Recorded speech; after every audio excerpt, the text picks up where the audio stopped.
ನಾವು ನೀವೆಲ್ಲರೂ ಕೂಡ ಕಾಯುತ್ತಿದ್ದಂತ ಅಮೃತಗಳಿಗೆ ಬಂದಿದೆ. ದಯಮಾಡಿ ತಾವೆಲ್ಲರೂ ಕೂಡ ತಮ್ಮ ತಮ್ಮ ಆಸನದಲ್ಲಿ ಆಸೀನರಾಗಬೇಕು ಅಂತೇಳಿ ಪ್ರಾರ್ಥನೆ ಮಾಡ್ಕೊಳ್ತೇನೆ. ದಯಮಾಡಿ ಎಲ್ಲರೂ ಕೂತ್ಕೊಳ್ಬೇಕು. ವೇದಿಕೆ ಮೇಲೆ ಯಾರು ಮುಂಭಾಗದಲ್ಲಿ ನಿಂತಿದ್ದೀರಾ ದಯಮಾಡಿ ಎಲ್ಲ ಹಿಂಭಾಗಕ್ಕೆ ಬರಬೇಕು. ದಯಮಾಡಿ ಎಲ್ಲ ಹಿಂದೆ ಬರಬೇಕು.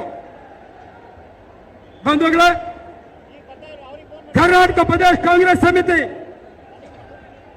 ಸ್ವಾಭಿಮಾನಿ ಒಕ್ಕೂಟಗಳ ಜಂಟಿ ಆಯೋಗದಲ್ಲಿ ಆಯೋಜನೆ ಮಾಡಿರ್ತಕ್ಕಂಥ ಜನ ಕಲ್ಯಾಣ ಸಮಾವೇಶ, ಈ ಅಭೂತಪೂರ್ವವಾದಂತಹ ಈ ಸಮಾವೇಶಕ್ಕೆ ಸಾಕ್ಷಿಯಾಗಲು ಕರ್ನಾಟಕ ರಾಜ್ಯದ ಮೂಲೆ ಮೂಲೆಯಿಂದ ಸಾವಿರಾರು ಸಂಖ್ಯೆಯಲ್ಲಿ ಕಾರ್ಯಕರ್ತ ಬಂಧುಗಳು ಆಗಮಿಸಿದ್ದೀರಾ.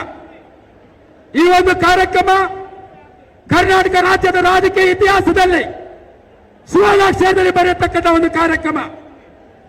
ಕರ್ನಾಟಕ ಪ್ರದೇಶ ಕಾಂಗ್ರೆಸ್ ಸಮಿತಿಯ ಅಧ್ಯಕ್ಷರಾದಂಥ ಸನ್ಮಾನ್ಯ ಡಿ.ಕೆ. ಶಿವಕುಮಾರ್ ಅವರು, ಕರ್ನಾಟಕ ರಾಜ್ಯದ ಜನಪ್ರಿಯ ಮುಖ್ಯಮಂತ್ರಿಯಾದಂಥ ಸನ್ಮಾನ್ಯ ಸಿದ್ದರಾಮಯ್ಯನವರು ಸ್ವಾಭಿಮಾನಿ ಒಕ್ಕೂಟಗಳ ಜಂಟಿ ಆಶ್ರಯದಲ್ಲಿ ಈ ಒಂದು ಕಾರ್ಯಕ್ರಮ ಆಯೋಜನೆ ಮಾಡಿದ್ದೇವೆ. ದಯಮಾಡಿ ಎಲ್ಲರೂ ವೇದಿಕೆ ಮೇಲೆ ಗಣ್ಯಮಾನ್ಯ ಪಿಎಗಳು ದಯಮಾಡಿ ಎಲ್ಲ ಈ ಕಡೆ ಬರಬೇಕು.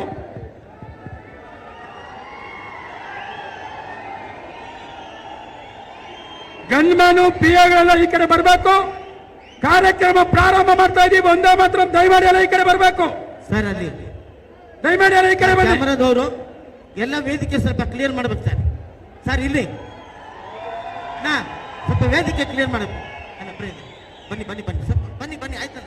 ವೇದಿಕೆ ಮುಂಭಾಗದಲ್ಲಿ ಇರ್ತಕ್ಕಂಥವ್ರು ಯಾರು ಪಿಎಗಳು ಗಣ್ಯಮಾನ್ಯಗಳು ನಮ್ಮ ಕಾರ್ಯಕರ್ತರಿದ್ದೀರಾ ಎಲ್ಲ ಈ ಕಡೆ ಬರಬೇಕು. ದಯಮಾಡಿ ಬರ್ಬೇಕು ಈ ಕಡೆ.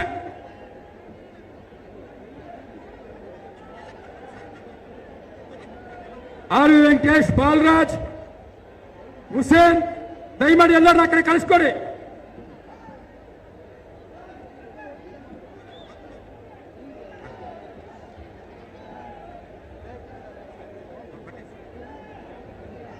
ನಮ್ಮ ನಿಮ್ಮೆಲ್ಲರ ನೆಚ್ಚಿನ ನಾಯಕರು, ಸಂಸದರು, ಅಖಿಲ ಭಾರತ ಕಾಂಗ್ರೆಸ್ ಸಮಿತಿಯ ಪ್ರಧಾನ ಕಾರ್ಯದರ್ಶಿಗಳು, ಕರ್ನಾಟಕದ ಉಸ್ತುವಾರಿ ವಹಿಸ್ತಿರ್ತಕ್ಕಂಥ ಸನ್ಮಾನ್ಯ ರಣದೀಪ್ ಸಿಂಗ್ ಸುರ್ಜೇವಾಲಾ ಸಾಹೇಬರು ಕೂಡ ವೇದಿಕೆಯಲ್ಲಿ ಆಸೀನರಾಗಿದ್ದಾರೆ.